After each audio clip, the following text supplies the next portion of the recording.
Humingi ng tawad ang negosyanteng si Jam Ignacio sa kanyang fiancé na si DJ Jelly Au. Inireklamo ng DJ ang kanyang nobyo sa NBI matapos siyang suntukin at sabunutan sa loob ng sasakyan.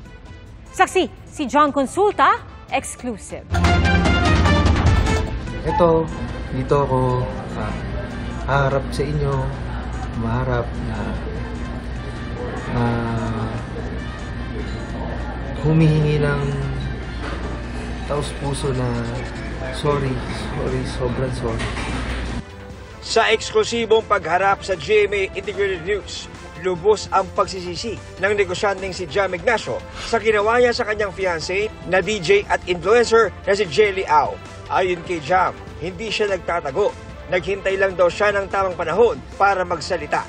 Nasa NBI na ang inihain na reklamo. Sabi ng DJ, sinutok siya ni Ignacio at sinabunutan habang nasa loob ng sasakyan.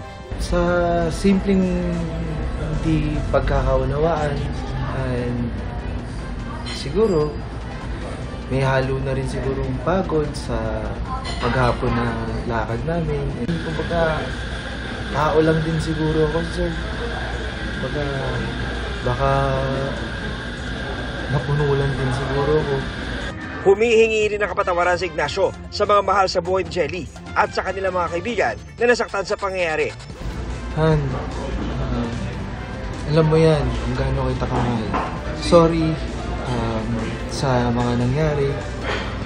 Pinapangako ko sa'yo na hindi na maulit to. Sa kabila ng kontrobersya, nais ni Jam na ituloy ang plano nilang kasal. Alam mo na gusto ko ikaw na yung makasama ko talaga. Alam mo yan na may plano tayo na bumuo ng pamilya.